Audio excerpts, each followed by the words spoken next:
Tim Shepard and company were already waiting when we arrived at the vacant lot, along with a gang from Brumley, one of the suburbs. Tim was a lean, cat-like 18-year-old who looked like the model J.D. you see in movies and magazines.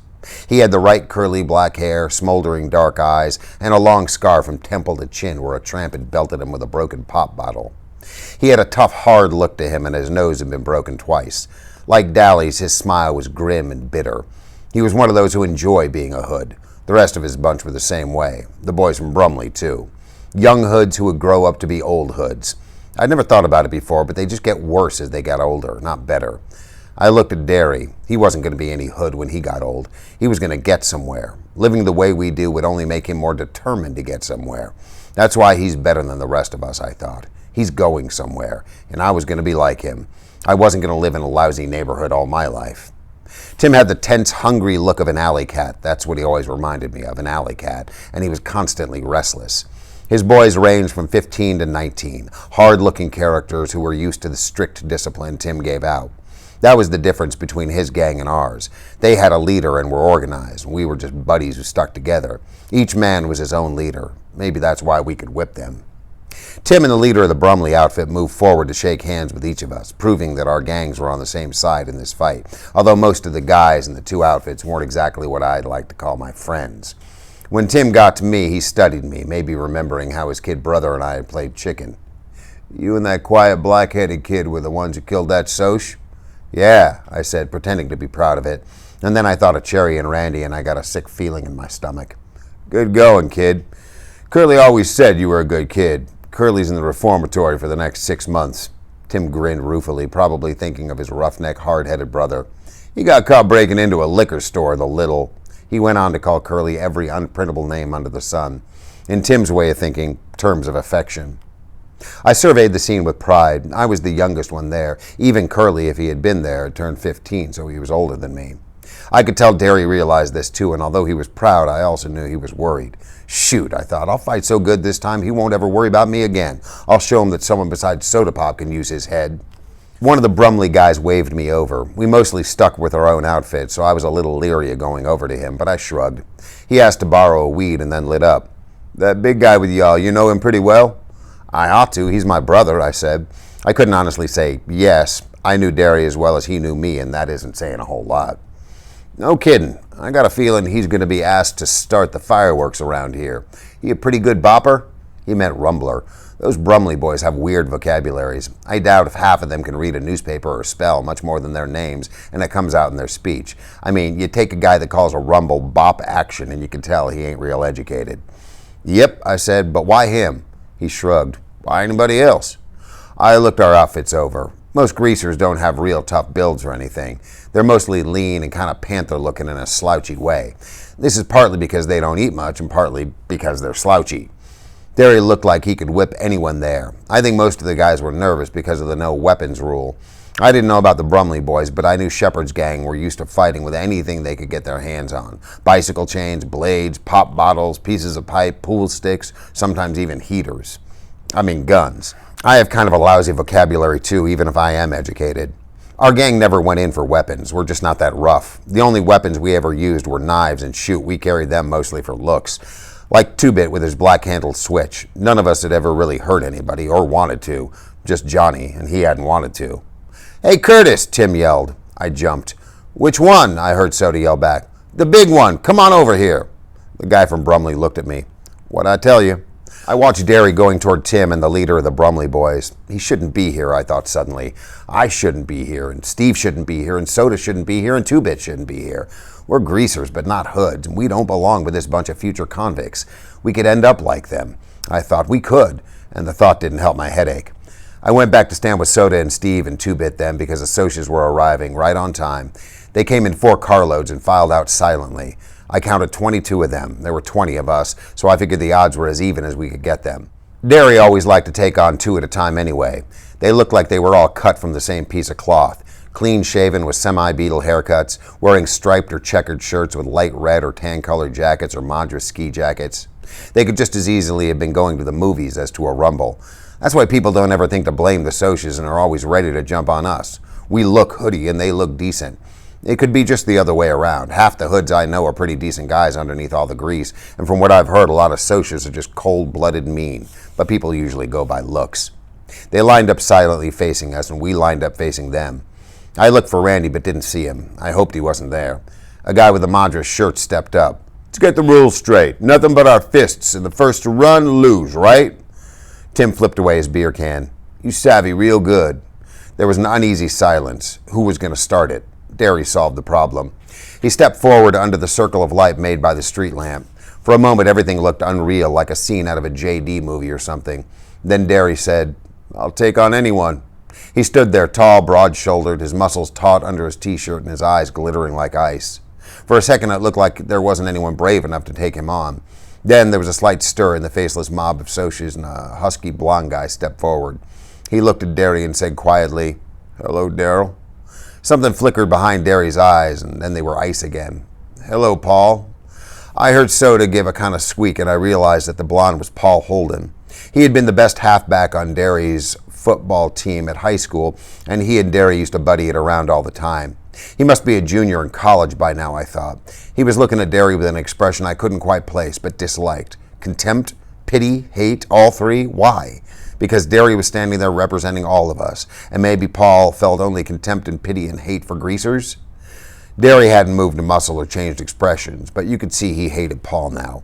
It wasn't only jealousy. Derry had a right to be jealous. He was ashamed to be on our side, ashamed to be seen with the Brumley boys, Shepard's gang, maybe even us. Nobody realized it but me and Soda. It didn't matter to anyone but me and Soda. That's stupid, I thought swiftly. They both come here to fight, and they're both supposed to be smarter than that. What difference does a side make?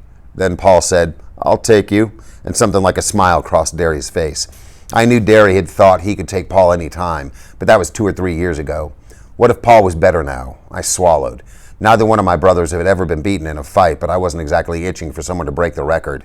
They moved in a circle under the light, counterclockwise, eyeing each other, sizing each other up, maybe remembering old faults and wondering if they were still there. The rest of us waited with mounting tension. I was reminded of Jack London's books, where the wolf pack waits in silence for 1 or 2 members to go down in a fight.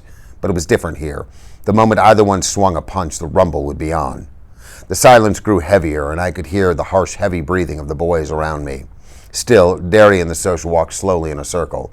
Even I could feel their hatred. They used to be buddies, I thought. They used to be friends, and now they hate each other because one has to work for a living and the other comes from the west side. They shouldn't hate each other. I don't hate the socios anymore. They shouldn't hate. Hold up, a familiar voice yelled. Hold it! Derry turned to see who it was, and Paul swung, a hard right to the jaw that would have felled anyone but Derry. The rumble was on. Dallas Winston ran to join us. I couldn't find a soc my size, so I took the next best size and jumped on him. Dallas was right beside me, already on top of someone. Thought you were in the hospital, I yelled as the soc knocked me to the ground, and I rolled to avoid getting kicked. I was. Dally was having a hard time because his left hand was still in bad shape. I ain't now. How? I managed to ask as the soc I was fighting leaped on me and we rolled near Dally. Talk the nurse into it with 2-bit switch. Don't you know a rumble ain't a rumble unless I'm in it? I couldn't answer because the soc, who was heavier than I took him for, had me pinned and was slugging the sense out of me. I thought dizzily he was going to knock some of my teeth loose or break my nose or something, and I knew I didn't have a chance. But Derry was keeping an eye out for me. He caught that guy by the shoulder and half lifted him up before knocking him 3 feet with a sledgehammer blow. I decided it would be fair for me to help Dally since he could only use one arm. They were slugging it out, but Dally was getting the worst of it, so I jumped on his soci's back, pulling his hair and pounding him. He reached back and caught me by the neck and threw me over his head to the ground. Tim Shepard, who was fighting 2 at once, accidentally stepped on me, knocking my breath out. I was up again as soon as I got my wind, and I jumped right back on the soc, trying my best to strangle him. While he was prying my fingers loose, Dally knocked him backwards so the 3 of us rolled to the ground, gasping, cussing, and punching. Somebody kicked me hard in the ribs, and I yelped in spite of myself. Some soc had knocked out one of our bunch and was kicking me as hard as he could, but I had both arms wrapped around the other soci's neck and refused to let go. Dally was slugging him, and I hung on desperately, although that other soc was kicking me, and you better believe it hurt. Finally, he kicked me in the head so hard it stunned me, and I lay limp, trying to clear my mind and keep from blacking out. I could hear the racket, but only dimly through the buzzing in my ears. Numerous bruises along my back and my face were throbbing, but I felt detached from the pain, as if it wasn't really me feeling it. They're running, I heard a voice yell joyfully. Look at them run! It seemed to me that the voice belonged to 2-Bit, but I couldn't be sure. I tried to sit up and I saw the Socs were getting into their cars and leaving.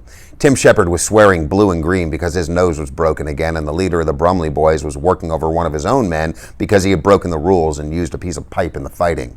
Steve lay doubled up and groaning about 10 feet from me. We found out later that he had 3 broken ribs. Soda Pop was beside him, talking in a low, steady voice. I did a double take when I saw Two-Bit. Blood was streaming down one side of his face, and one hand was busted wide open, but he was grinning happily because the Socs were running. "We won," Derry announced in a tired voice. He was going to have a black eye, and there was a cut across his forehead. "We beat the Socs." Dally stood beside me quietly for a minute, trying to grasp the fact that we had really beaten the Socs. Then, grabbing my shirt, he hauled me to my feet. "Come on." He half-dragged me down the street. "We're going to see Johnny." I tried to run but stumbled, and Dally impatiently shoved me along. "Hurry, he was getting worse when I left. He wants to see you." I don't know how Dallas could travel so fast and hard after being knocked around and having his sore arm hurt some more, but I tried to keep up with him. Track wasn't ever like the running I did that night. I was dizzy and had only a dim realization of where I was going and why. Dally had Buck Merrill's T-Bird parked in front of our house, and we hopped into it. I sat tight as Dally roared the car down the street. We were on 10th when a siren came on behind us, and I saw the reflection of the red light flashing in the windshield. "Look sick," Dally commanded. "I'll say I'm taking you to the hospital, which will be truth enough."